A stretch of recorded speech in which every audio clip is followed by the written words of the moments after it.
தர்காக்கு போகணும்னு கொள்கையை சொல்றாங்க. என்னப்பா குர்ஆன் வசனத்தை ஆதாரமா காட்டுறாங்க. அல்லாஹ் தூணில் இருக்கிறான், துரும்பில் இருக்கிறான்னு சொல்றாங்க. வஹதத்துல் வஜூத்ங்கற பேர்ல நீ காண்பதெல்லாம் அல்லாஹ் தான், அல்லாஹ் எல்லா இடத்துலயும் இருக்கிறான் அப்படின்னு கொள்கை சொல்றாங்க. என்னப்பா ஆதாரம்? குர்ஆன் வசனத்தை காட்டுறான். அப்ப இந்த குர்ஆன் வசனங்களை வழிகேடர்கள் முன்வைக்கக்கூடிய ஆதாரங்களை எப்படி புரியணும்னு மார்க்கம் சொல்லி காட்டுதோ அப்படி புரியணும். ஒரு பகுதியை மட்டும் வச்சுக்கிட்டு முடிவுக்கு வந்துடக்கூடாது, ஒரு பகுதியை மட்டும் வச்சுக்கிட்டு கொள்கையை தீர்மானிக்க கூடாது. மற்ற குர்ஆன் வசனங்கள் எதை நமக்கு சொல்லிக் கொடுக்கிறது, அதற்கு முரணில்லாத வகையில இந்த விளக்கம் இருக்கிறதா, ஹதீஸ்கள் நமக்கு இது தொடர்பாக என்ன சொல்லி தருது, அதற்கு தகுந்த வகையில நம்ம எடுக்கக்கூடிய கொள்கை இருக்கிறதா என்பதை வைத்துத்தான் கொள்கைகளும் வசனங்களிலிருந்து பெறப்படுகின்ற கருத்துக்களும் நாம முடிவு செய்ய வேண்டுமே தவிர மனோ இச்சைப்படி முடிவு செய்ய கூடாது என்பதை இது நமக்கு கற்றுத் தருகிறது. அஸ்ஸலாமு அலைக்கும் வரஹ்மத்துல்லாஹி வபரகாத்துஹு.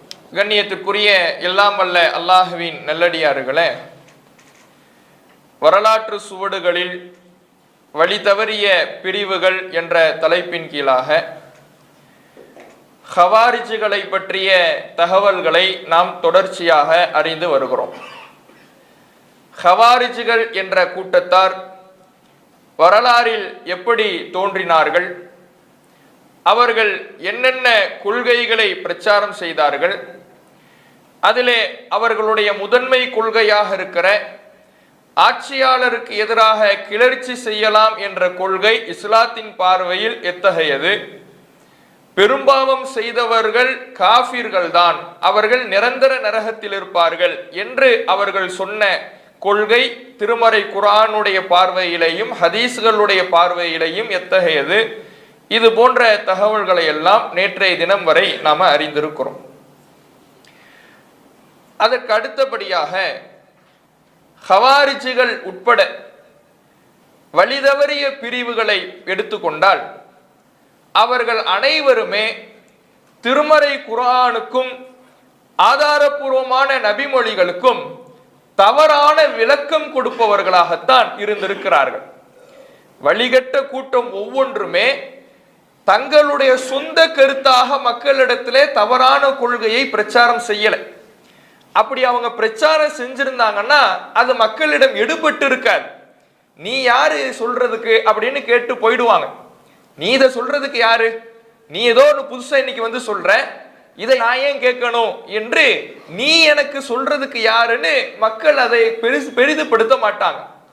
அப்ப தாங்கள் சொல்லக்கூடிய கருத்து மக்களிடத்தில் எடுபட வேண்டும் என்றால் மக்கள் எதை ஆதாரமாக கருதுகிறார்களோ அந்த திருமறை குர்ஆனிலிருந்து ஏதேனும் ஒரு வசனத்தை மக்களிடத்தில் முன்வைக்க வேண்டும், ஹதீஸ்களை முன்வைக்க வேண்டும். இப்படி குர்ஆனையும் ஹதீஸையும் முன்வைத்து இந்த குர்ஆனும் ஹதீஸும் நாங்கள் சொல்லக்கூடிய கொள்கையை உங்களுக்கு தெரிவிக்கிறது, நாங்க எங்களுடைய கருத்தின் அடிப்படையில சொல்லல, குர்ஆனின் அடிப்படையில தான் சொல்றோம், ஹதீஸின் அடிப்படையில தான் சொல்றோம், குர்ஆனின் அடிப்படையில ஹதீஸின் அடிப்படையில தான் இந்த கொள்கையை முன்வைக்கிறோம் என்றுதான் ஒவ்வொரு வழிதவறிய பிரிவினரும் மக்களிடத்துல பிரச்சாரம் செஞ்சாங்க. அப்ப அவர்கள் இந்த குர்ஆன் வசனங்களுக்கும் ஹதீஸ்களுக்கும் அந்த குர்ஆன் வசனமும் ஹதீஸ்களும் என்ன உண்மையான கருத்தை தருகிறதோ அதை விட்டு மாற்று விளக்கம் கொடுத்தார்கள். அவங்க ஒரு முடிவை எடுத்துடுவாங்க, தங்களுடைய வழிகட்ட கொள்கையை அவர்கள் நிறுவி விடுவார்கள், அதற்கு தகுந்தாற் போல குர்ஆன் வசனங்களையும் ஹதீஸ்களையும் வளைத்தார்கள். இது ஹவாரிஜுகள் மட்டுமல்ல, ஒவ்வொரு வழிகட்ட கூட்டத்திலையும் வரலாறுகளில் இருந்திருக்கிறது என்பதை நாம பார்க்கிறோம். இன்றைக்கும் எத்தனையோ கொள்கைகள் நம்ம முன்னாடி வைக்கப்படுது. நம்ம முன்னால ஒரு கொள்கையா இஸ்லாத்தின் பெயரால முன்வைக்கப்படுது, எத்தனையோ கருத்துக்கள், எத்தனையோ கொள்கைகள், ஒன்றுக்கு ஒன்று நேர் எதிரான கருத்துக்கள் இஸ்லாத்தின் பெயரால முன்வைக்கப்படுது. அப்ப இதுல எது சரி எது தப்பு, யார் காட்டக்கூடிய ஆதாரம் உண்மையில் குர்ஆன் சொல்லக்கூடிய கருத்தை உள்ளடக்கி இருக்கிறது, யார் சொல்லக்கூடிய ஆதாரம் மாற்று விளக்கம் கொடுக்கப்பட்டதாக இருக்கிறது, ஆதாரங்கள் வளைக்கப்பட்டதாக இருக்கிறது என்பதை நாம அடிப்படையில் தெரிந்து கொள்ள வேண்டும். அதை நாம தெரிந்தாலே எத்தனை வழிகட்ட கொள்கைகள் நம்மிடத்துல வந்தாலும் அதிலிருந்து நம்மை நாம பாதுகாத்துக் கொள்ளலாம். அப்ப இந்த ஹவாரிஜுகளிடம் இருந்த மிக முக்கியமான, ஹவாரிஜுகள் உட்பட எல்லா வழிதவறிய பிரிவுகளிலேயும் இருந்த மிக முக்கியமான ஒரு அம்சம் தஅவீல் சொல்வது என்பார்கள். தஅவீல்னா மாற்று விளக்கம் சொல்வது. குரானுக்கோ ஹதீஸுக்கோ மாற்று விளக்கம் சொல்வதை தான் தஅவீல் சொல்வது என்று குறிப்பிடுவார்கள். அப்ப இந்த தஅவீல்னா என்ன? தஅவீல்னா மார்க்க அடிப்படையில என்ன? தஅவீல் மாற்று விளக்கம் என்பது குரானுக்கும் ஹதீஸுக்கும் கொடுக்கலாமா? மொத்தத்தில் கொடுக்கவே கூடாதா? அனுமதிக்கப்பட்டது எதுவும் இருக்குதா? அல்லது வரம்பு மீறிய மாற்று விளக்கம்னு எதுவும் இருக்குதா? இது போன்ற தகவல்களை நாம் என்ன செய்யணும்? தெரிந்து கொள்ள வேண்டும். இப்படி இவர்கள் செய்வதற்கு காரணம் என்னன்னா, ஆதாரத்தை காட்டுறாங்க. ஹவாரிஜிகளை பொறுத்தவரையில நாம கடந்த ஓரிரு தினங்களுக்கு முன்பே பார்த்திருந்தோம். அதிகாரம் அனைத்தும் அல்லாஹுக்கே என்ற ஒரு வசனத்தை வச்சுதான் ஆட்சியாளருக்கு எதிராக கிளர்ச்சி செஞ்சாங்க, பெரும் பெரும் போர்களை நடத்தினாங்க, இஸ்லாமிய சமுதாயத்தில் பிளவை ஏற்படுத்தினார்கள், பல நல்ல மக்களை கொன்று குவித்தார்கள். எல்லாவற்றுக்கும் அவர்கள் அடிப்படையாக காண்பித்த வசனம் அல்லாஹுக்கு மட்டும்தான் அதிகாரம் என்பது. இந்த வசனத்தை நாம எப்படி புரியணும்? இந்த வசனம் என்ன கருத்தை சொல்லுது? எந்த அதிகாரத்தை பற்றி பேசுகிறது? உலக ரீதியான விஷயங்கள்ல மக்கள் முடிவெடுத்துக் கொள்வதற்கான அதிகாரத்தை அல்லாஹ் தந்து இருக்கின்றான். இது போன்ற தகவல்களை எல்லாம் நாம பார்த்தோம். அப்ப ஏன் இவர்கள் இப்படி செய்யறாங்கன்னா, அவங்க ஒரு முடிவை எடுத்துட்டாங்க. ஆட்சியாளருக்கு எதிராக நம்ம புறப்படணும் முடிவு எடுத்துட்டாங்க. இப்படி இவங்க முடிவை மட்டும் எடுத்து வச்சுட்டு மக்களிடத்துல போய் அவர்கள் மக்களை அழைத்தார்கள்னா, அவர்களுடைய கருத்தை நோக்கி மக்கள் அழைச்சாங்கன்னா மக்களிடத்தில் அது எடுபடாது. அதற்கு மார்க்க சாயம் பூசினாங்க. குர்ஆன் வசனத்துக்கு தங்களுடைய கருத்துக்கு தகுந்தாற்போல் வளைத்து விளக்கம் கொடுத்தார்கள். இது போன்ற நிலை மக்களிடத்துல வழிகேடர்களிடத்துல இருக்கும் என்பதை அல்லாஹ் ரப்புல் ஆலமீன் நமக்கு திருமறை குர்ஆனிலே எச்சரிக்கை செய்திருக்கிறான். 3வது அத்தியாயம் 7வது வசனம்.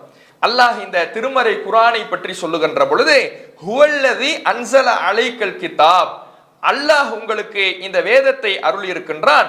மின்ஹு ஆயாத்துன் முஹ்கமாத், அதிலே உறுதியான வசனங்கள் இருக்கிறது, முஹ்கமான வசனங்கள் இருக்குது. அதுல தெளிவான வசனங்கள், மாற்று கருத்துக்கு இடமில்லாத வசனங்கள், உறுதி செய்யப்பட்ட வசனங்கள் திருமறை குர்ஆனிலே இருக்கிறது. ஹுன்ன உம்முல் கிதாப், அதுதான் இந்த வேதத்தின் தாய். இந்த வேதத்தினுடைய பெரும்பான்மையான வசனங்கள் இப்படித்தான் இருக்கும், தெளிவாக இருக்கும், மாற்று கருத்துக்கு இடமில்லாத வகையில இருக்கும். வ உஹரு முத்தஷாபிஹாத், இன்னும் சில வசனங்கள் இருக்குது, அந்த வசனங்கள் இரு பொருள் தரக்கூடிய வகையில் இருக்கும். அந்த வசனத்தினுடைய பொருள், அந்த வசனத்தினுடைய வார்த்தைகளுக்கு 2 அர்த்தங்கள் இருக்கும்.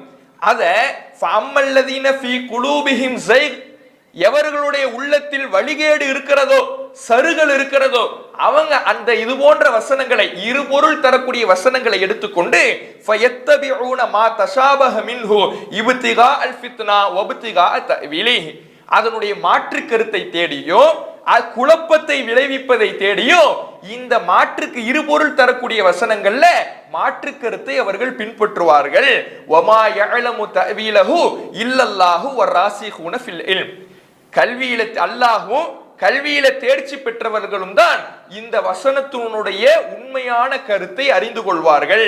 யகூலூன், கல்வியில் தேர்ச்சி பெற்றவர்கள் சொல்லுவாங்க, ஆமன்னா பிஹி, நாங்கள் இதை நம்பிக்கை கொண்டோம், குல்லுன் மின் இன்தி ரப்பினா, எல்லாமே எங்களுடைய இறைவனிடத்திலிருந்து வந்ததுதான், வமா யذكரு இல்லா உலுல் அல்பாப், சிந்திக்க கூடியவர்கள் தவிர படிப்பினை பெற மாட்டார்கள் என்று இந்த வசனத்தில் அல்லாஹ் சொல்லி காட்டுகிறான். குர்ஆன்ல 2 வகையான வசனங்கள் இருக்கிறது. ஒன்று தெளிவான வசனங்கள், மாற்று கருத்துக்கு அப்பாற்பட்ட வசனங்கள், முடிவு சொல்லப்பட்ட வசனங்கள். அதுல மாற்று கருத்து கொள்ளக்கூடிய வகையிலையோ, திருமறை குர்ஆனுடைய வசனத்தின் கருத்தை வளைக்கக்கூடிய வகையிலையோ எந்த முகாந்திரமும் இருக்காது. அப்படியான முஹ்கமான வசனங்கள் இருக்கிறது. இன்னும் சில வசனங்கள் இருக்குது, இதுதான் பெரும்பான்மை. சில வசனங்கள் எப்படி இருக்கும்னா, அது இருபொருள் தரக்கூடிய வகையில் இருக்கும். வசனம் ஒண்ணுதான், ஆனா அந்த வசனத்திலிருந்து எடுக்கக்கூடிய கருத்து 2 கருத்து தரக்கூடிய வகையில இருக்கும்.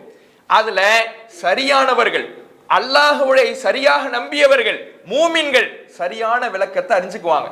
கல்வியில் தேர்ச்சி பெற்றவர்கள் சரியான விளக்கத்தை அறிந்து கொள்வார்கள். யார் இதுல குழம்பி போவாங்க, வழிகேட்டுக்கு போவாங்கன்னா, யாருடைய உள்ளத்தில் சருகள் இருக்குதோ, ஏற்கனவே முடிவெடுத்து வச்சிருப்பான், இவனுக்கு தகுந்த மாதிரி ஒரு கருத்தை எடுத்து வைத்துக் கொள்வார்கள். தவாரிச்சிகள் சொன்னாங்களே, ஆட்சியாளர்களுக்கு எதிராக கிளர்ச்சி செய்யணும்னு, இது அவர்களுடைய உள்ளத்தில் இருந்த முடிவு, இது அவர்களுடைய உள்ளத்தில் இருந்த எதிர்பார்ப்பு.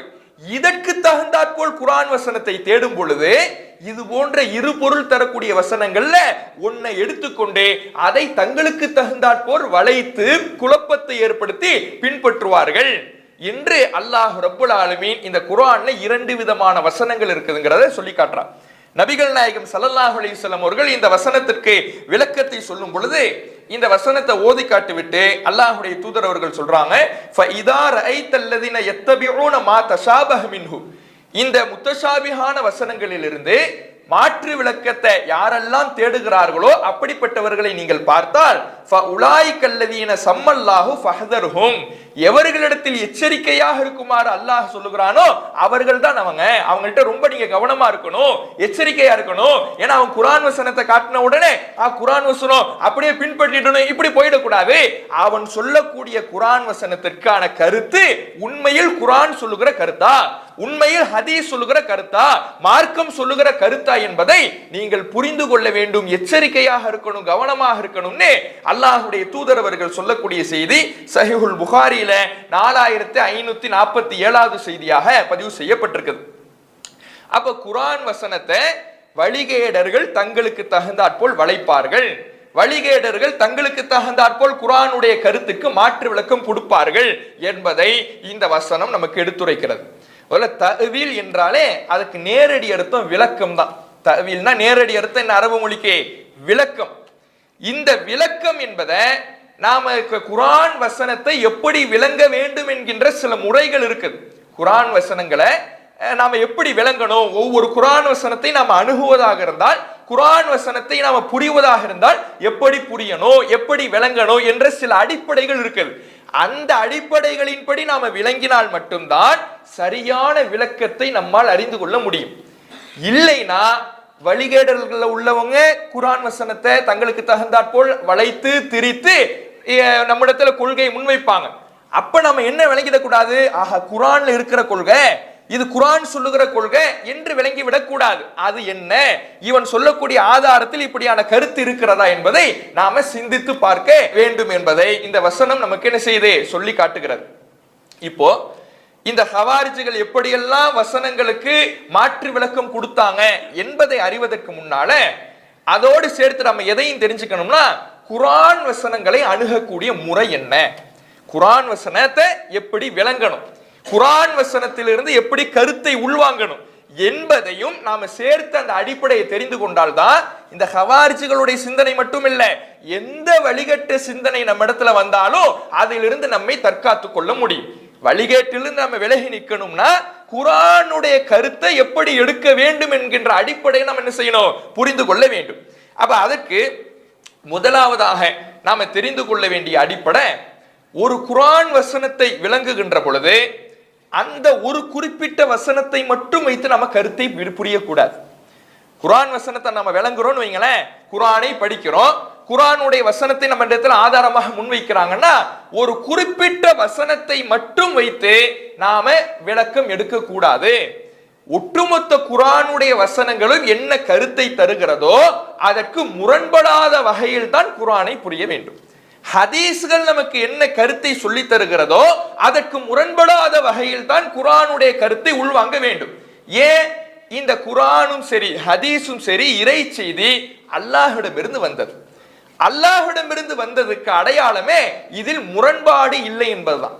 அல்லாஹ்விடமிருந்து வந்தது என்பதற்கு அடையாளமே என்ன, அது முரண்பாடு இல்லை என்பதுதான் அல்லாஹ்விடமிருந்து இந்த இறை செய்தி வந்தது என்பதற்கான அடையாளமே. அல்லாஹ் திருமறை குர்ஆன்ல சூரத்து நிசா 4வது அத்தியாயம் 82வது வசனத்துல சொல்றான், அஃபலா யததப்பரூனல் குர்ஆன், அவர்கள் இந்த குர்ஆனை விளங்க வேண்டாமா, வலவ் கான மின் இன்தி கைரில்லா, அல்லாஹ் அல்லாதவர்களிடமிருந்து இது வந்திருந்தால் லவஜது ஃபீஹி இக்திலாஃபன் கஸீரா, இதில் அதிகமான முரண்பாடுகளை கண்டிருப்பார்கள், அதிகமான முரண்பாடுகளை கருத்து வேறுபாடுகளை கண்டிருப்பாங்க. அல்லாஹ்விடமிருந்து வந்ததுனாலதான் இதிலே முரண்பாடு இல்லை என்பதை அல்லாஹ் ரப்புல் ஆலமீன் தன்னுடைய திருமறை குர்ஆனிலே சொல்லி காட்டுகிறான். அப்ப குர்ஆன் என்பது முரண்பாடுகளுக்கு அப்பாற்பட்டது. முரண்பாடுகளுக்கு அப்பாற்பட்டதுனாலே அதுக்கு என்ன அர்த்தம், ஒரு வசனம் இன்னொரு வசனத்தை வலுப்படுத்தும், ஒரு வசனம் இன்னொரு வசனத்தினுடைய கருத்தை உறுதிப்படுத்தக்கூடிய வகையில இருக்கும், முரண்படாது.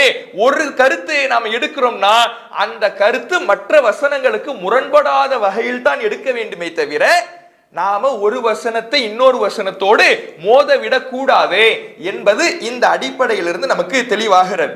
அதே போல நபிகள் நாயகம் ஸல்லல்லாஹு அலைஹி வஸல்லம் அவர்கள் ஒரு நாள் வெளியே வராங்க, 2 மனிதர்களை பார்க்கறாங்க. இந்த செய்தி முஸ்லிம்ல 4818வது செய்தியாக பதிவு செய்யப்பட்டிருக்கு. 2 மனிதர்களை ரசூலுல்லாஹ் பார்க்கறாங்க.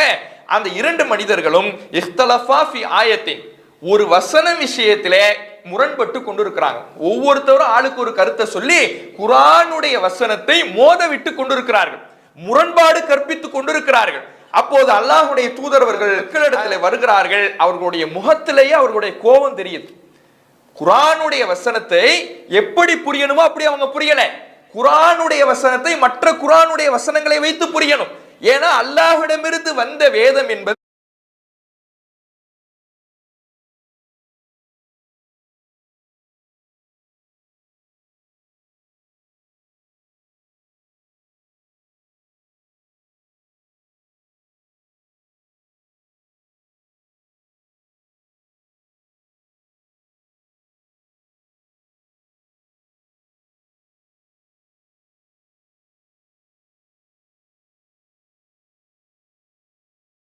ஒன்று இன்னொன்றை வலுப்படுத்தக்கூடிய வகையில வந்திருக்கிறது, ஒன்று இன்னொன்றை உறுதிப்படுத்தக்கூடிய வகையில வந்திருக்கிறது.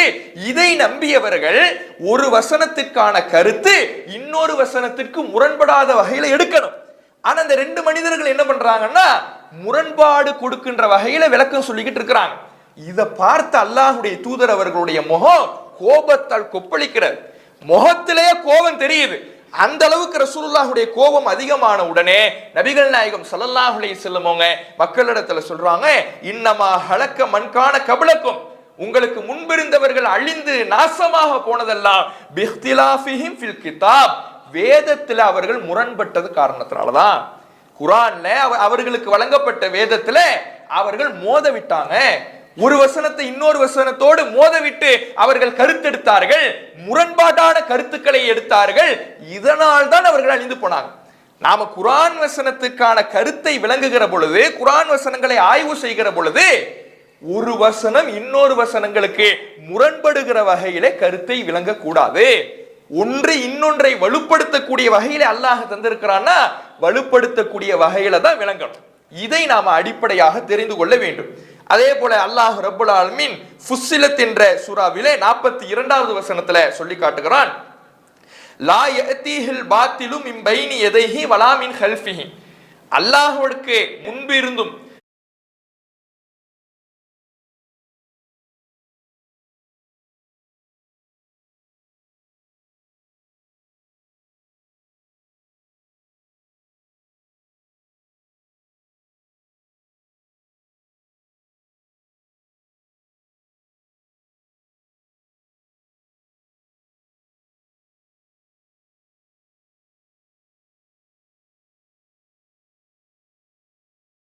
அல்லாஹுக்கு பின்பிருந்தும் எந்த தவறும் அவனிடத்தில் ஏற்படாது. அல்லாஹுக்கு முன்னையும் எந்த தவறும் ஏற்படாது, அவனுக்கு பின்னையும் எந்த தவறும் ஏற்படாது.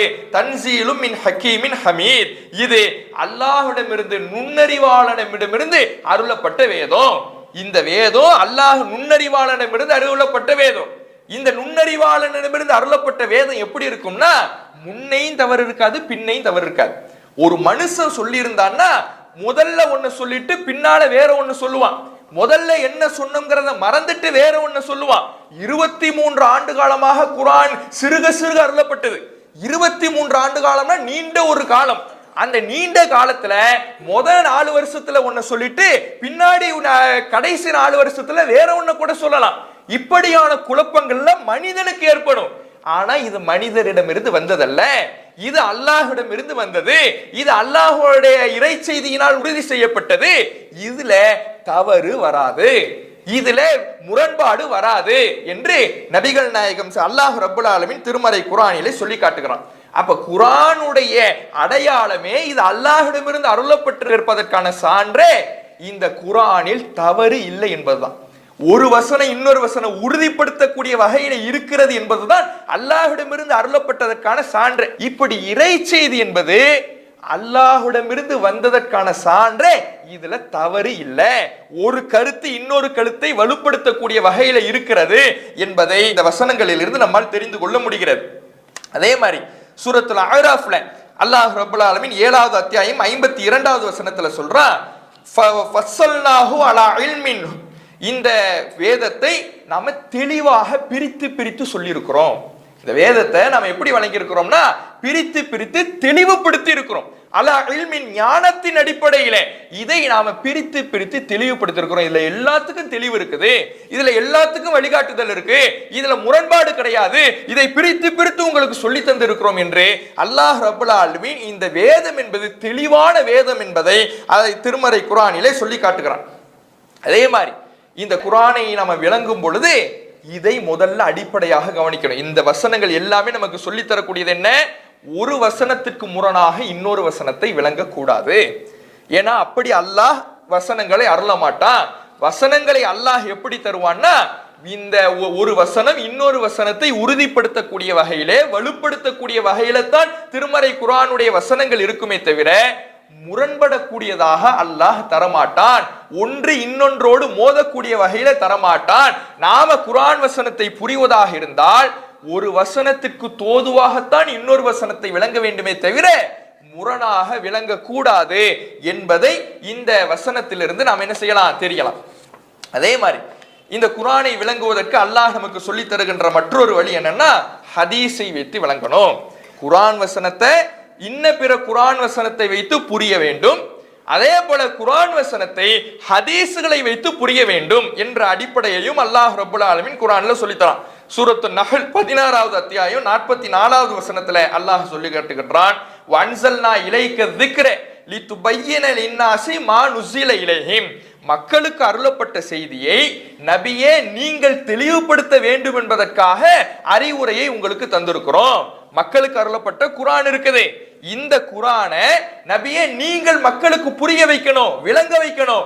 இப்படி விளங்க வைப்பதற்காக இன்னொரு வகை செய்தியை ஹதீஸை நாம தந்திருக்கிறோம் என்று அல்லாஹ் ரப்பல் ஆலமீன் சொல்லுகிறான். அப்ப குர்ஆனை வைத்து விளங்க வேண்டும், குர்ஆனை ஹதீஸை வைத்து புரிய வேண்டும். ஒரு குர்ஆன் வசனத்தை நாம விளங்குறோம்னா இன்ன பிற குர்ஆன் வசனத்தை கவனிச்சு தான் ஒரு குர்ஆன் வசனத்தை புரியணும். ஒரு குர்ஆன் வசனத்தை நம்ம புரியணும்னா ஹதீஸ்களை வைத்து தான் புரிய வேண்டும் என்கின்ற அடிப்படையை இந்த வசனம் நமக்கு என்ன செய்து சொல்லி தருகிறது. அதே போல 39வது அத்தியாயம் 23வது வசனம், இதுல அல்லாஹ் குர்ஆனுடைய தன்மையை நமக்கு சொல்லி காட்டுகிறான். அல்லாஹு நஸ்ஸல அஹ்ஸனல் ஹதீஸ் கிதாபன் முத்தஷாபிஹன் மசானி, இந்த குர்ஆன் திரும்ப திரும்ப ஓதப்படக்கூடியதாகவும் ஒத்த கருத்தில் அமைந்ததாகவும் இருக்குது. இந்த குர்ஆன் எப்படி இருக்குதுன்னா ஒத்த கருத்தில் அமைந்ததாக இருக்குது, ஒன்று இன்னொன்றை வலுப்படுத்தக்கூடிய வகையில் இருக்குது. அப்ப குர்ஆனை இன்ன பிற குர்ஆனுடைய வசனங்களை வைத்துத்தான் புரியணும், ஹதீஸ்களை வைத்துத்தான் புரிய வேண்டும் என்பதை இந்த செய்தியும் நமக்கு சொல்லி காட்டுகிறது. அதே மாதிரி 4வது அத்தியாயம் 59வது வசனம், அதுல அல்லாஹ் சொல்லி காட்டுகிறான், ஃபைன் தனாஸஅதும் ஃபி ஷைஇன் ஃபருத்துஹு இலல்லாஹி வர் ரசூல், நீங்கள் ஒரு விஷயத்துல கருத்து வேறுபாடு கொண்டீங்கன்னா அல்லாஹ்விடத்திலேயும் அல்லாஹ்வுடைய தூதரிடத்திலேயும் அதற்கான விளக்கத்தை தேடுங்கள். அந்த கருத்து வேறுபாடு அல்லாஹ்விடத்திலேயும் அல்லாஹ்வுடைய தூதரிடத்திலேயும் கொண்டு போங்க. அல்லாஹ்விடத்திலேயும் அல்லாஹ்வுடைய தூதரிடத்திலேயும் கொண்டு போங்கன்னா என்ன அர்த்தம்? குர்ஆன்ல விளக்கத்தை தேடுங்க, ஹதீஸ்ல விளக்கத்தை தேடுங்க. ஒரு விஷயத்துல உங்களுக்கு கருத்து வேறுபாடு வருது, எப்படி புரியணும்னு தெரியல, எப்படி இதை விளங்கணும்னு தெரியல, விளக்கத்தை நீங்க எங்க பெறணும்னா குர்ஆன்ல தேடுங்க, அல்லாஹ்விடத்துல தேடுங்க, ஹதீஸ்ல தேடுங்க, ரசூலுல்லாஹ்விடத்துல தேடுங்க. விளங்குவதற்கான வழிமுறை அல்லாஹ்விடத்தில் தான் இருக்கிறது, அல்லாஹ்வுடைய தூதரிடத்தில் தான் இருக்கிறது. குர்ஆன் வசனத்தை பிற குர்ஆன் வசனங்களை வைத்து விளங்க வேண்டும், குர்ஆன் வசனத்தை ஹதீஸ்களை வைத்து விளங்க வேண்டும். ஏன்னா தாலிக ஹைருன் வ அஹ்ஸனு தஅவீலா, இதுதான் சிறந்ததும் அழகிய விளக்கமும். அஹ்ஸனு தஅவீல், தஅவீல்ல சிறந்தது எது? குர்ஆனை வச்சு விளங்குறது, குர்ஆனை ஹதீஸை வச்சு விளங்குறது. அதுதான் சிறந்த தஅவீலை தவிர மனோ இச்சையின்படி ஒரு முடிவை எடுத்துவிட்டு அதற்கு தகுந்தாற்போல் குர்ஆனை வளைப்பது என்பது சிறந்த தஅவீல் அல்ல, சிறந்த விளக்கம் அல்ல. அது வரம்பு மீறிய விளக்கம், அது குழப்பத்தை விளைவிக்கிற விளக்கம். அந்த விஷயத்துல ரொம்ப கவனமாக இருக்கணும் என்று அல்லாஹ் ரப்பல் ஆலமீன் திருமறை குர்ஆன்ல இந்த குர்ஆனை எப்படி விளங்க வேண்டும் என்கின்ற அடிப்படையை நமக்கு சொல்லி தருகிறான். அதே மாதிரி குர்ஆனை புரிவதற்கு இன்னொரு அடிப்படையும் அல்லாஹ் ரப்பல் ஆலமீன் 4வது அத்தியாயம் 150 151வது வசனத்துல அல்லாஹ் சொல்லுகிறான், இன்னல்லதீன யக்ஃபுரு பில்லாஹி வ ரசூலிஹி, அல்லாஹ்வை அல்லாஹ்வுடைய நபிமார்களையும் மறுப்பவர்கள், வ யுரீதுன யுஃபர்ரிகு பைனல்லாஹி வ ரசூலிஹி, அல்லாஹ்வுக்கு மத்தியிலையும் அவனுடைய தூதர்களுக்கு மத்தியிலையும் அவர்கள் வேறுபடுத்தி பார்ப்பவர்கள், வயக்கூலுன நுமினு பிபஅல் வ நக்ஃபுரு பிபஅல், சிலதை நாங்க ஏத்துக்கிறோம் சிலதை மறுக்கிறோம் என்று சொல்பவர்கள், கொஞ்சத்தை ஏத்துக்கிட்டு கொஞ்சத்தை மறுப்பவர்கள், வயுரீதுன யத்தஹிது பைன ஸாலிக சபீலா, அவர்கள் இதற்கு இடைப்பட்ட ஒரு வழியை தேடுகிறார்கள், உலாயிக ஹுமுல் காஃபிருன ஹக்கா, இவர்களே உண்மையான காஃபிர்கள் என்று அல்லாஹ் சொல்றான். கொஞ்சத்தை ஏத்துக்கிட்டு கொஞ்சத்தை மறுப்பவங்க அவங்க தான் உண்மையான உறுதியான காஃபிர்கள்ங்கிறான். அப்ப குர்ஆன் வசனத்தை நம்ம விளங்கும் பொழுது ஒரு பகுதியை ஆதாரமாக எடுத்துக்கிட்டு இன்னொரு பகுதி ஆதாரமா எடுக்காம விட்டுறக்கூடாது. ஒரு குர்ஆன் வசனத்தை நாம ஆதாரமா எடுக்கிறோம்னா அந்த வசனத்தின் விளக்கத்திற்கு இன்ன பிற வசனங்களை நாம ஆதாரமாக எடுக்கணும். இதை மட்டும் தான் நான் ஆதாரமா எடுப்பேன், அதை நான் புரிய மாட்டேன் என்று நாம போகக்கூடாது. அப்படி போனால் அது தெளிவான இறை மறுப்பு என்பதை அல்லாஹ் ரப்பல் ஆலமீன் சொல்லுகிறான். அப்ப குர்ஆன் வசனத்தை விளங்குவதாக இருந்தால் இன்ன பிற குர்ஆன் வசனங்களையும் ஹதீஸ்களையும் வைத்துத்தான் விளங்க வேண்டும் என்ற அடிப்படையை இந்த ஆதாரங்கள் நமக்கு சொல்லி காட்டுது. இப்போ இந்த அடிப்படை இவ்வளவு இருக்கு, அடிப்படை இருக்குது. குர்ஆன் வசனத்தை புரிவதற்கான அடிப்படையை இஸ்லாம் கற்றுத்தருது. வழிகேட்டை விளைவிப்பவர்கள் இந்த அடிப்படையை கவனிக்காம குழப்பத்தை விளைவிப்பதற்காக குர்ஆன் வசனத்தை தங்களுடைய கொள்கைக்கு தகுந்தாற்போல் வளைப்பார்கள். நல்லா சொன்னானே, அது போல இந்த ஹவாரிஜிகள் என்ன பண்ணாங்கன்னா குர்ஆன் வசனத்தை தங்களுக்கு தகுந்தாற்போல் வளைச்சாங்க. ஒரு முடிவை எடுத்துவிட்டு அதற்கு தகுந்தாற்போல் குர்ஆன் வசனத்தை அவர்கள் ஒரு பகுதியை ஏற்றி இன்னொரு பகுதியை மறுக்க ஆரம்பிச்சாங்க. அதுக்கு உதாரணம் என்ன? ஒரு வசனம் குர்ஆன்ல முத்தஸ்ஸிர் என்ற அத்தியாயத்துல 48வது வசனமாக இடம்பெறுகிறது. ஃபமா தன்ஃபஅஹும் ஷஃபாஅத்து ஷாஃபிஈன், பரிந்துரை செய்யக்கூடியவர்களுடைய பரிந்துரை அவர்களுக்கு பயனளிக்காது. இப்படி ஒரு வசனம் வருது. பரிந்துரை செய்யக்கூடியவர்களுடைய பரிந்துரை அவர்களுக்கு பயனளிக்காது. அப்ப இதை வச்சுக்கிட்டு அவங்க என்ன சொல்றாங்கன்னா, பரிந்துரை என்பதே மறுமை நாள்ல கிடையாது. மறுமை நாள்ல பரிந்துரை என்பதே கிடையாது, ஷஃபாத் என்பதே கிடையாது. ஷஃபாத் என்பது மறுமை நாள்ல ஒரு நிகழ்வே கிடையாது, அப்படி ஒரு அம்சமே கிடையாது. மனிதர் மக்கள் யாருமே பரிந்துரை செய்ய முடியாது, யாருக்குமே பரிந்துரை கிடையாது என்கின்ற ஒரு கொள்கையை அவங்க எடுத்தாங்க. இது அவங்க இந்த கொள்கையை அவங்க எடுக்கிறதுக்கு காரணம் என்னன்னா, நேற்றைய தினம் ஒரு கொள்கை பார்த்தோம்ல, பெரும்பாவங்கள் செய்தவர்கள்லாம் காஃபிர்கள்னு, பெரும்பாவங்கள் செஞ்சவங்கலாம் காஃபிரு, நிரந்தர நரகத்துல இருப்பாங்கன்னு பார்த்தோம்ல. நிரந்தர நரகத்தில் இருப்பாங்கன்னா அவங்களுக்கு பரிந்துரை பயனளிக்குமா? பரிந்துரை பயனளிக்காது. இதை அடிப்படையாக வச்சு, ஏன்னா ஏற்கனவே ஒரு கொள்கை எடுத்துட்டாங்க, இந்த கொள்கைக்கு தகுந்தாற்போல் இன்னொரு கொள்கை எடுக்கிறாங்க. இன்னொரு கொள்கை எடுத்துட்டு அதற்கு தகுந்தாற்போல் குர்ஆன் வசனங்களை தங்களுக்கு ஆதாரமாக எடுக்க ஆரம்பிச்சாங்க.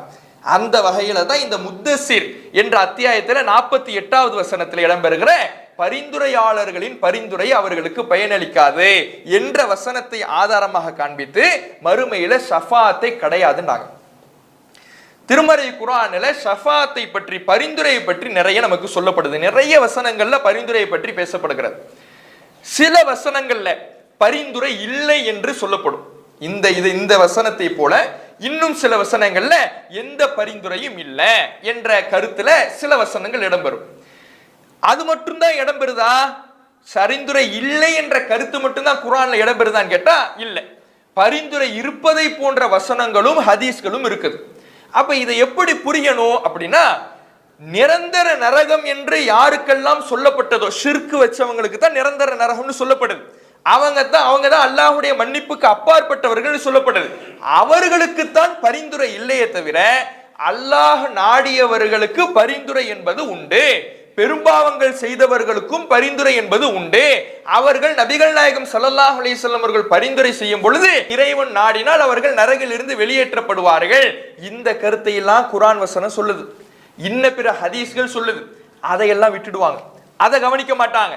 அதையெல்லாம் கவனிக்காம பரிந்துரை செய்யக்கூடியவர்களுடைய பரிந்துரை பயனளிக்காது என்ற ஒரு வார்த்தையை மட்டும் வச்சுக்கிட்டு அவர்களுடைய கொள்கை எடுத்துட்டாங்கல்ல, பரிந்துரை கிடையாதுங்கிற ஒரு கொள்கை எடுத்ததுனால அதற்கு தகுந்தாற் போல இந்த ஹவாரிஜிகள் என்ன பண்ணாங்க, இந்த குர்ஆன் வசனத்தினுடைய கருத்தை வளைத்து ஒரு பகுதியை ஏற்றுக்கொண்டு இன்னொரு பகுதியை மறுத்து வந்தார்கள். திருமறை குர்ஆன்ல அல்லாஹ் ரப்புல் ஆலமீன் இந்த பரிந்துரையை மொத்தமா மறுக்கல. இப்படி பரிந்துரையாளர்களுடைய பரிந்துரை பயனளிக்காது என்று அல்லாஹ் சொன்னாலும் கூட இன்ன பிற பகுதிகள் பரிந்துரை இருப்பதை உறுதி செய்கிறார். அதுல உதாரணமாக 2வது அத்தியாயம் 255வது வசனம், 2வது அத்தியாயம் 255வது வசனம், ஆயத்துல் குர்சிங்கிறோம்ல அந்த வசனம் தான்.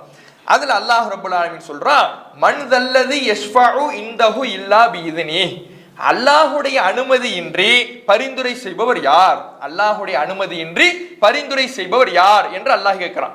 அல்லாஹுடைய அனுமதியின்றி பரிந்துரை செய்பவர் யாருன்னா, அப்ப அல்லாஹுடைய அனுமதியோடு என்ன செய்ய முடியும், மறுமையினால் அல்ல பரிந்துரை செய்ய முடியும் என்கின்ற கருத்தை இந்த வசனம் தருகிறது. அதே மாதிரி சூரத்து நஜ்ம்ல 26வது வசனத்துல அல்லாஹ் சொல்லி காட்டுகிறான், கம்மின் மலக்கின் ஃபி ஸமாவாத், வானத்திலே எத்தனையோ வானவர்கள் இருக்கிறாங்க, லா துகுனி ஷஃபாஅத்துஹும் ஷைஅன் இல்லா மின் பஅதி அன் யஅதனல்லாஹ், அல்லாஹ் யாருக்கு அனுமதி கொடுக்கிறானோ அல்லாஹ் அவர்களுக்கு அனுமதி கொடுத்ததற்கு பிறகே தவிர யாருக்கும் அவர்களுடைய பரிந்துரை பயனளிக்காது. மாணவர்கள் என்ன செய்வாங்களா, மாணவர்களும் பரிந்துரை செய்வாங்களா, அவர்கள் அவர்களுடைய பரிந்துரை எப்ப பயனளிக்கும்னா அல்லாஹ் நாடும் பொழுது பயனளிக்கும். அல்லாஹ் நாடினாலே தவிர பயனளிக்காதுன்னா அல்லாஹ் நாடும் பொழுது என்ன செய்யும், பயனளிக்கும் என்பதை இந்த வசனத்துல நமக்கு பார்க்கலாம். இதுல இன்னொரு கருத்தையும் நம்ம பார்க்கலாம். அது அல்லாஹ் பயன்படுத்தி இருக்கிற மிக நுணுக்கமான ஒரு வார்த்தை, நுண்ணறிவாளன் என்பதற்கு சான்று. ஏன்னா இன்றைக்கு பரிந்துரைங்கிற பேர்ல தர்காவில் அடங்கி இருக்கிற அவுலியா பரிந்துரை செய்வாரு, அவர்கிட்ட ஷஃபாத்தை நாங்க வேண்டோம், தர்காவுல நாகூர்ல இருக்கிறவர் பரிந்துரை செய்வாரு, ஏர்வாடியில இருக்கிறவர் பரிந்துரை செய்வாரு, திருச்சியில இருக்கிற நத்தரோலி பரிந்துரை செய்வார் என்று நிறைய அவுலியாக்கள் என்கின்ற பெயரிலே இறந்தவர்கள் எல்லாம் பரிந்துரை செய்வாங்க, அவங்க நினைச்சவங்க எல்லாம் பரிந்துரை செய்வாங்கன்னு இன்னைக்கு மக்கள் விளங்கிக்கிட்டு இருக்கிறாங்க. ஆனால் பரிந்துரை என்பது அப்படி அல்ல.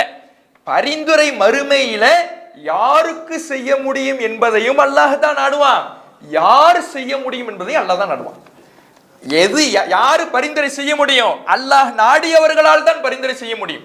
யாருக்கு பரிந்துரை பயனளிக்கும், அதுவும் அல்லாஹ் நாடியவர்களுக்கு தான் பயனளிக்கும். ரெண்டு பக்கமுமே பரிந்துரை செய்பவர்களும் அல்லாஹ்வுடைய நாட்டத்திற்குட்பட்டவர்கள், பரிந்துரை செய்யப்படுபவர்களும் அல்லாஹ்வுடைய நாட்டத்திற்குட்பட்டவர்கள். அல்லாஹ் நாடினால் தான் பரிந்துரை செய்ய முடியும், அல்லாஹ் நாடினால் தான் பரிந்துரையை பெற முடியும். இதை அல்லாஹ் ரப்புல் ஆலமீன் இந்த வசனத்துல சொல்லி காட்டுறான் பாருங்க. அதே சூரத்து நஜ்ம்ல 26வது வசனத்துல, இல்லா மின் பஅதி அன் யஅதனல்லாஹ், அல்லாஹ் லிமன் யஷா, தான் நாடியவர்களுக்கு அனுமதி கொடுத்தாலே தவிர பரிந்துரை செய்ய முடியாது. தான் நாடியவர்களுக்கு பரிந்துரை அனுமதி கொடுத்தாலே தவிர பரிந்துரை செய்ய முடியாதுன்னா யாரு பரிந்துரை செய்யணுங்கிறதையும் அல்லாஹ் தான் நாடுவான், யாருக்கு செய்ய முடியுங்கிறதையும் அல்லாஹ் தான் நாடுவான் என்பதை இந்த வசனங்கள் நமக்கு என்ன செய்யுது, தெளிவுபடுத்துகிறது. அதே மாதிரி புகாரியில் 6566வது செய்தி, நபிகள் நாயகம் ஸல்லல்லாஹு அலைஹி வஸல்லம் அவங்க சொல்றாங்க, யஹ்ருஜு கௌமுன் மினன்னார், மக்க நரகிலிருந்து ஒரு கூட்டம் வெளியேறுவார்கள், நரகத்திலிருந்து ஒரு கூட்டம் வெளியேறுவாங்க. இந்த உலகத்துல பாவம் செஞ்சதுனால அவங்க நரகத்துக்கு போயிடுவாங்க. இந்த ஹவாரிஜிகளுடைய கொள்கை என்ன, நரகத்துக்கு ஒருத்தவங்க போயிட்டாங்கன்னா அவங்க திரும்ப சொர்க்கத்துக்கே வர முடியாது, நரகத்துல நிரந்தரமா இருக்க வேண்டியதுதான். பெரும்பாவம் ஒருத்தர் செஞ்சிட்டாலே அவரு நரகவாதி தான், அவர் என்னாலும் சொர்க்கத்துக்கு வரவே முடியாது, மன்னிப்பே கிடையாது, அவர் காஃபிர். இது ஹவாரிஜிகளுடைய கொள்கை. இதற்கு எதிராக அவங்க ஒரு பகுதியை மட்டும் கவனிச்சு இந்த கொள்கை எடுத்தாங்கல்ல, இந்த கொள்கை எடுத்துட்டு அதுக்கு தகுந்தாற்போல் வசனத்தை வளைச்சாங்க. ஆனா அல்லாஹுடைய மற்ற வசனங்கள் மற்ற ஹதீஸ்கள்லாம் கவனிக்கும் பொழுது அவர்களுடைய கொள்கைக்கு சம்மட்டி அடியை இந்த ஆதாரங்களை கொடுக்குது. அல்லாஹுடைய தூதர் சொல்றாங்க, முகமது நபியுடைய பரிந்துரையினால், என்னுடைய பரிந்துரையினால் நரகிலிருந்து ஒரு கூட்டத்தை அல்லாஹ் வெளியேற்றுவான். அவர்கள் சொர்க்கத்துல நுழைவாங்க. ஜஹன்னமீன், அவர்களுக்கு ஜஹன்னமீன்கிற பெயர் சூட்டப்படும். நரகத்திலிருந்து வெளியே போயிடுவாங்க, சொர்க்கத்துக்கு போயிடுவாங்க. ஆனா அவர்களுக்கு ஒரு பட்ட பேர் மட்டும் இருக்கும், இவங்க நரகத்திலிருந்து வந்தவங்க. அப்ப நாம இந்த பட்ட பேர் இல்லாம போகணும்னா அதுக்கு தகுந்தாற்போல் உழைக்க வேண்டும் என்கின்ற கருத்தும் இதுக்குள்ள இருக்குது. நரகத்துக்கு போயிட்டு சொர்க்கத்துக்கு தான் போயிடுவோமே, ஷிர்க் இல்லையே, லா இலாஹ இல்லல்லாஹ் சொல்லிட்டோமே, அதனால நம்ம எப்படியாவது சொர்க்கத்துக்கு போயிடுவோம், என்ன பாவம் செஞ்சாலும் சொர்க்கத்துக்கு போயிடுவோம் என்று அலட்சியமாக இருக்கக்கூடாது. நரகத்துக்கு போயிட்டு அல்லாஹ்வுடைய நாட்டத்தினால் மன்னிப்பை பெற்று நம்மிடத்துல ஏகத்துவம் இருக்கிறதுனால, ஷிர்க் இல்லாததுனால சொர்க்கத்துக்கு போனாலும் அதுல ஒரு இழிவு இருக்குது. ஜஹன்னமீன் என்று பெயர் சுட்டப்படும், நரகத்திலிருந்து வந்தவங்க என்கின்ற ஒரு பெயர் மட்டும் உங்களுக்கு இருந்துகிட்டே இருக்கும் என்பதை நபிகள் நாயகம் ஸல்லல்லாஹு அலைஹி வஸல்லம் சொல்லி காட்டுறாங்க. அப்ப ரசூலுல்லாஹ் இதுல பயன்படுத்தக்கூடியது என்ன? பி ஷஃபாஅத்தி முஹம்மதின், முஹம்மது நபி அவர்களுடைய பரிந்துரையினால் வெளியேறுவார்கள். அப்ப மறுமையில நபி ஸல்லல்லாஹு அலைஹி வஸல்லம் அவர்களுடைய பரிந்துரை இருக்கிறது என்பதை இந்த ஹதீஸ் நமக்கு சொல்லி காட்டுகிறது. அதே மாதிரி சஹீஹுல் முஸ்லிம்ல 306வது செய்தியில கடைசியாக நரகத்திலிருந்து வெளியேறுபவர்களை பற்றி சொல்லப்படுது. நரகத்துல போயிடுவாங்க, அவங்களுடைய பாவங்கள்னால, இந்த உலகத்துல அவங்க செஞ்ச அவங்க தவறுகள்னால, குற்றங்கள்னால அவங்க நரகத்துக்கு போயிடுவாங்க. நரகத்துக்கு போனவங்க கடைசி நரகத்துக்கு போனவங்களே கடைசியா சொர்க்கத்துக்கு வருவாங்களாம். எப்படி அவங்க வருவாங்கன்னா கரிக்கட்டையாக இருப்பாங்களாம். நரகத்திலிருந்து அவங்க வெளியே வரும் பொழுது கரிக்கட்டையாக இருப்பார்கள். அந்த நேரத்தில் யார் அவங்களுக்கு பரிந்துரை செய்வாங்கன்னா, இதா கானு ஃபஹ்மன், அவர்கள் கரிக்கட்டையாக போகின்ற அளவுக்கு அல்லாஹ் நரகத்திலே விட்டுடுவான். அவங்கள நரகத்துல கரிக்கட்டையாக அவர்கள் போகின்ற அளவுக்கு விட்டுடுவான்.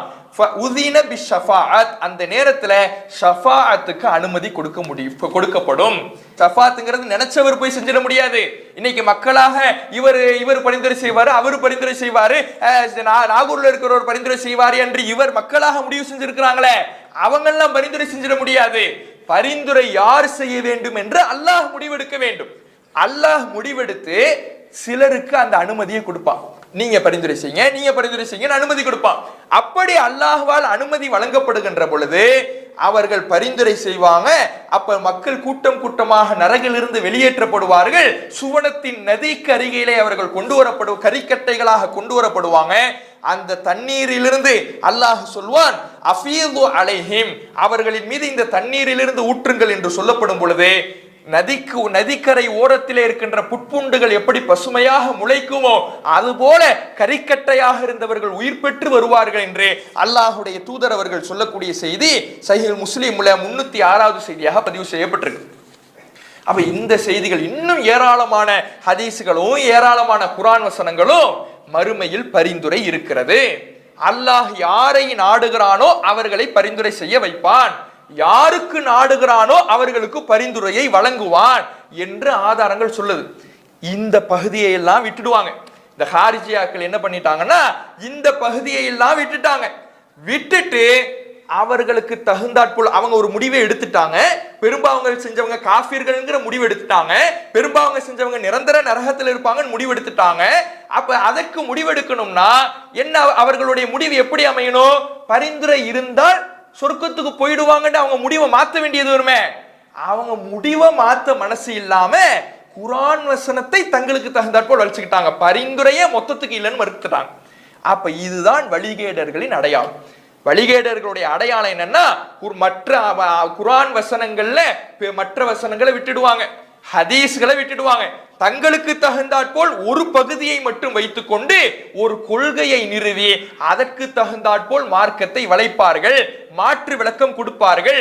ஒரு பகுதியை கவனித்து இன்னொரு பகுதியை கவனிக்கவில்லை என்றால் அது வழிகேட்டில கொண்டு போய் வீழ்த்திவிடும் என்பதை இவர்களுடைய இந்த கொள்கையும் தெரிவிக்கிறது. நமக்கு என்ன இதுல பாடம்னா, நம்ம இடத்துல ஆதாரம் முன்வைக்கப்படும். எத்தனையோ கொள்கை இருக்குது. தர்காக்கு போகணும்னு கொள்கையை சொல்றாங்க. என்னப்பா, குர்ஆன் வசனத்தை ஆதாரமா காட்டுறாங்க. அல்லாஹ் தூணில் இருக்கிறான், துரும்பில் இருக்கிறான்னு சொல்றாங்க. வஹதத்துல் உஜூதுங்கிற பேர்ல நீ காண்பதெல்லாம் அல்லாஹ் தான், அல்லாஹ் எல்லா இடத்துலயும் இருக்கிறான் அப்படின்னு கொள்கை சொல்றாங்க. என்னப்பா ஆதாரம்? குர்ஆன் வசனத்தை காட்டுறா. அப்ப இந்த குர்ஆன் வசனங்களை வழிகேடர்கள் முன்வைக்கக்கூடிய ஆதாரங்களை எப்படி புரியணும்னு மார்க்கம் சொல்லி காட்டுதோ அப்படி புரியணும். ஒரு பகுதியை மட்டும் வச்சுக்கிட்டு முடிவுக்கு வந்துடக்கூடாது, ஒரு பகுதியை மட்டும் வச்சுக்கிட்டு கொள்கையை தீர்மானிக்க கூடாது. மற்ற குர்ஆன் வசனங்கள் எதை நமக்கு சொல்லிக் கொடுக்கிறது, அதற்கு முரணில்லாத வகையில இந்த விளக்கம் இருக்கிறதா, ஹதீஸ்கள் நமக்கு என்ன சொல்லி தருது, இது தொடர்பாக என்ன சொல்லி தருது, அதற்கு தகுந்த வகையில நம்ம எடுக்கக்கூடிய கொள்கை இருக்கிறதா என்பதை வைத்துத்தான் கொள்கைகளும் வசனங்களிலிருந்து பெறப்படுகின்ற கருத்துக்களும் நாம முடிவு செய்ய வேண்டுமே தவிர மனோ இச்சைப்படி முடிவு செய்யக்கூடாது என்பதை இது நமக்கு கற்றுத்தருகிறது. அதே மாதிரி எப்படி இவங்க இந்த ஹவாரிஜ்கள் ஒரு பகுதியை ஆதாரமாக காண்பித்து பிற பகுதிகளை விட்டு விட்டார்களோ, கவனிக்காமல் கொள்கையை தீர்மானித்தார்களோ, அதே மாதிரி இன்றைக்கு நம்முடைய காலத்திலையும் ஒரு வசனத்தை ஆதாரமாக காட்டுவாங்க, குர்ஆன்ல இருக்கிற நூத்துக்கணக்கான வசனத்தை விட்டுடுவாங்க. அவங்க யாரு? இந்த தர்காவுக்கு போறவங்க. அவங்களும் குர்ஆன்ல இருந்து ஆதாரம் காட்டுறாங்க. தர்காவுக்கு நபிகள் நாயகம் ஸல்லல்லாஹு அலைஹி வஸல்லம் அவர்கள் மரணப்படுக்கையிலே கண்டித்த கொள்கைக்கு எங்கிருந்து ஆதாரம் காட்டுறாங்க? நாங்க குர்ஆன்ல இருந்து ஆதாரம் காட்டுறாங்க. குர்ஆன்ல இருந்து ஆதாரம் காட்டுறன்னு முன்வைக்கிறாங்க. ஆனா அது உண்மையிலே அப்படியான ஆதாரமாக இருக்குமா? ஆதாரமா இருக்காது.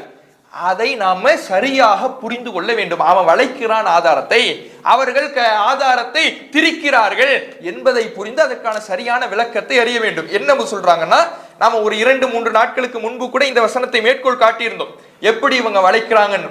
சூரத்துல் பக்கராவுல 2வது அத்தியாயம் 154வது வசனம், 3வது அத்தியாயம் 169வது வசனம்.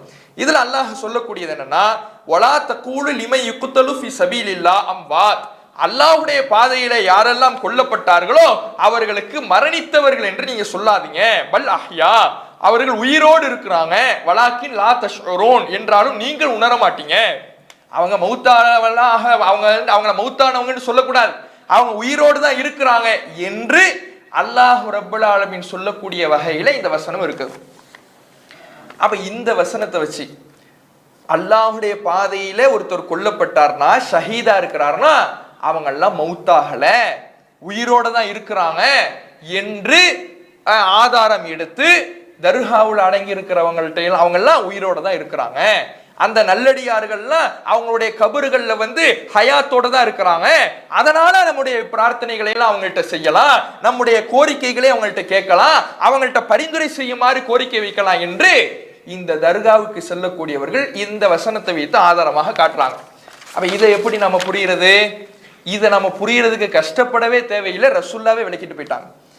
அதான் வழிகேடர்கள் ஒன்றை எடுத்துக்கொண்டு இன்னொன்றை விட்டுடுவாங்கன்னு சொல்றாங்கல்ல, ஒரு பகுதியை பார்ப்பாங்க, இன்னொரு பகுதியை பார்க்க மாட்டாங்க, இன்னொரு பகுதியை விளங்க மாட்டாங்க. மார்க்கத்தை ஒரு பகுதியை வைத்து இன்னொரு பகுதியை விளங்க வேண்டும் என்று இல்லாமல், குர்ஆனை குர்ஆனுடைய வசனங்களை வைத்தும் ஹதீஸ்களை வைத்தும் விளங்க வேண்டும் என்று இல்லாம மனோ இச்சைப்படி விளங்குவாங்க, மார்க்கத்தினுடைய மறுபகுதியை பார்க்க மாட்டாங்கன்னு அல்லாஹ் சொல்றானே, இத்தனை வசனங்களை பார்த்தோமே. அது மாதிரி ரசூலுல்லாஹ்வே இதற்கு விளக்கம் கொடுத்துட்டாங்க. ஆனாலும் இந்த வழிகேடர்கள் அதை சிந்திக்கல. பாருங்களேன், நபிகள் நாயகம் ஸல்லல்லாஹு அலைஹி வஸல்லம் சொல்லக்கூடிய ஹதீஸ் சஹீஹ் முஸ்லிம்ல 3834வது செய்தியாக இடம்பெறுது. அப்துல்லா இப்னு மஸ்ஊத் ரலியல்லாஹு அன்ஹு அவர்களிடம் இந்த வசனத்தை குறித்து ஒருத்தர் கேள்வி கேட்கிறார். கேள்வி கேட்ட உடனே அப்துல்லா பின் மஸ்ஊத் ரலியல்லாஹு அன்ஹு அவர்கள் இந்த வசனம் தொடர்பாக நாங்கள் நபிகள் நாயகம் ஸல்லல்லாஹு அலைஹி வஸல்லம் அவர்களிடம் கேள்வி கேட்டோம், இது எப்படி இறந்தவர்களை இறந்தவர்கள் என்று சொல்லக்கூடாது, உயிரோடு இருக்கிறாங்கன்னு வருதே, அப்ப இறந்தவர்கள் உயிரோடு இருக்கிறாங்கன்னா இதை எப்படி புரிவது? ரசூலுல்லாஹ்ட்ட நாங்க விளக்கம் கேட்டோம். நபிகள் நாயகம் ஸல்லல்லாஹு அலைஹி வஸல்லம் அவங்க சொன்னாங்க, அர்வாஹும் ஃபீ ஜௌஃபி தைரின் ஹுதுரின், ஒரு பச்சை நிற பறவையினுடைய உடலிலே அவர்களுடைய ரூஹுகள் இருக்கிறது.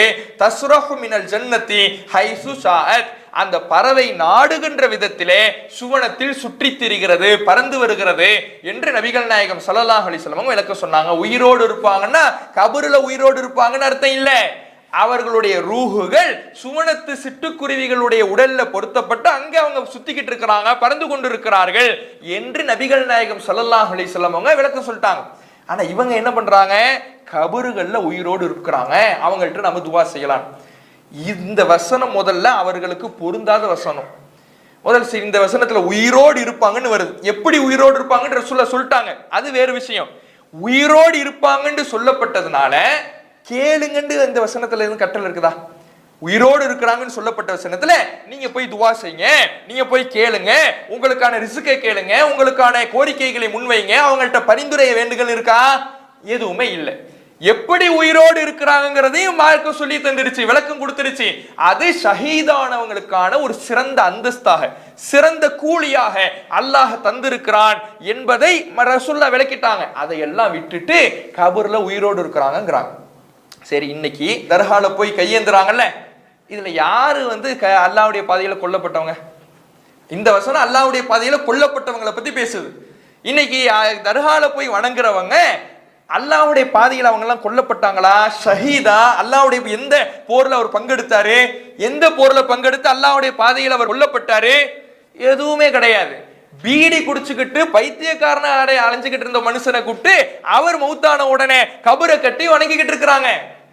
சரி, மனுஷனை இப்படி ஒரு பைத்தியம் மனநிலை பாதிக்கப்பட்ட மனுஷனை வணங்குறாங்கன்னு பார்த்தா ஒரு யானை மௌத்தானுச்சு பொட்டல் புதூர்ல. யானை மூத்த இருக்கு, அந்த யானைக்கு தர்கா கட்டி வணங்கிக்கிட்டு இருக்கிறாங்க. இது எங்க இருந்து வருது? இது என்ன அல்லாஹ்வுடைய பாதையில கொல்லப்பட்ட யானையா? அல்லாஹ்வுடைய பாதையில கொல்லப்பட்ட பைத்தியக்காரனா? எங்க இருந்து இதெல்லாம் வருது? அப்ப அல்லாஹ்வுடைய பாதையில் கொல்லப்பட்டவர்களுக்கான உயரிய அந்தஸ்தாக சொல்லப்படுகிற வசனத்தை இவர்களுடைய வழிகேட்டை நியாயப்படுத்துவதற்காக வளைக்கிறாங்க. வசனம் தெளிவாகத்தான் இருக்குது, அதனுடைய விளக்கம் தெளிவாகத்தான் இருக்குது.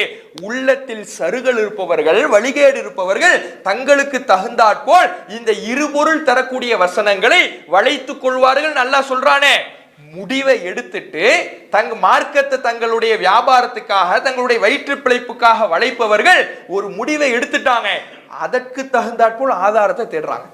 அதற்கு தகுந்தாற்போல் இருபொருள் தரக்கூடிய வசனங்களை எப்படி புரியணும்னு மார்க்கம் வழிகாட்டுதோ அப்படி புரியாம வளைத்து திரித்து தங்களுடைய கொள்கைக்கு தகுந்தாற் போல அவர்கள் என்ன செய்யறாங்க? வளைக்கிறாங்க என்பதை இதிலிருந்து நம்மால் அறிந்து கொள்ள முடியுது. அப்போ ரசூலுல்லாவே இந்த வசனத்தை நாம எப்படி புரியணும்னு சொல்லி தந்துட்டாங்க. அதே மாதிரி அல்லாஹ் ரப்புல் ஆலமீன் திருமறை குர்ஆன்ல நூற்றுக்கணக்கான வசனங்கள்ல இறந்தவர்கள் தான், அவர்கள் உயிரோடு இருப்பவர்கள் அல்ல, அவர்களுக்கு இந்த உலகத்துக்கு எந்த தொடர்பும் கிடையாது, அவர்களை இந்த உலகத்தில் இருப்பவர்களால் தொடர்பு கொள்ள இயலாது என்பதை பல்வேறு வசனங்கள்ல அல்லாஹ் நமக்கு என்ன செய்யறான்? தெளிவுபடுத்துறான். சூரத்துன் நஹ்ல்ல அல்லாஹ் ரப்பல் ஆலமீன் 20-21வது வசனத்துல சொல்றான், வல்லதீன யதுஊன மின் தூனில்லாஹ், அல்லாஹ்வை விட்டு நீங்கள் யாரையெல்லாம் அழைத்து பிரார்த்திக்கிறீர்களோ லா யஹ்லுகூன ஷைஅன் வஹும் யுஹ்லகூன், அவர்கள் எதையும் படைக்கவில்லை, அவர்களே படைக்கப்பட்டிருக்கிறார்கள். அம்வாத் கைரு அஹ்யா, அவர்கள் மௌத்தானவங்க தான், அவர்கள் இறந்தவர்கள் தான், அவர்கள் உயிரோடு இருப்பவர்கள் அல்ல. இந்த வசனத்துல நீங்க யார இடத்துல எல்லாம் துவா செய்றீங்களோ, யாரெல்லாம் உங்க பிரார்த்தனையை கேட்பாங்கன்னு நம்புறீங்களோ அவர்கள் எல்லாம் மௌத்தானவங்க தான், அவர்கள் உயிரோடு இருப்பவர்கள் அல்ல. உயிரோடு இருப்பவர்கள் சொல்லப்பட்ட வசனம் ஷஹீதுகளுக்கு. அவங்க உயிரோடு இருப்பவங்கன்னு சொல்லப்பட்டதும் இந்த உலகத்துல பேசுறதையெல்லாம் கேட்கிற வகையில உயிரோடு இருப்பாங்கன்னு சொல்லப்படல. சுவனத்துல குருவிகளுடைய அவர்களுடைய ரூஹுகள் சுற்றி கொண்டிருக்கும், அது அவர்களுக்கான அந்தஸ்து தானே தவிர உலகத்தில் நீங்க பேசுறதை கேட்பாங்க, நீங்க கூப்பிடுறதை கேட்பாங்கன்னு ஷஹீதுகளுக்கு கூட சொல்லப்படல. ஷஹீதுகள் அல்லாத மற்றவர்கள்லாம் மௌத்தானவங்க தான், கைரு அஹ்யா, அவர்கள் உயிரோடு இருப்பவர்கள் அல்ல என்று அல்லாஹ் ரப்பல் ஆலமீன் இந்த வசனத்துல சொல்லி காட்டுறான். அதே மாதிரி சூரத்துல் அராஃப்ல அல்லாஹ் ரப்பல் ஆலமீன் 194-95ல சொல்லி காட்டுறான், இன்னல்லதீன ததுஊன மின் தூனில்லாஹ், நீங்கள் யாரையெல்லாம் அல்லாஹ் எடுத்துவிட்டு யாரையெல்லாம் அழைக்கிறீர்களோ இபாதுன் அம்சாலுக்கும், அவர்கள் உங்களை போன்ற மனிதர்கள் தான், அவங்களுக்கு எந்த கூடுதல் சிறப்பும் கிடையாது. நீங்க யார்கிட்ட கையேந்தினீங்களோ அவங்க உங்களை மாதிரி மனுஷங்க தான். நீங்க மௌத்தானா என்ன பண்ணுவீங்க? நீங்க உங்களுடைய மௌத்துக்கு பிறகு என்ன ஆகும்? அதே தான் அவங்களுக்கு நடக்கும்.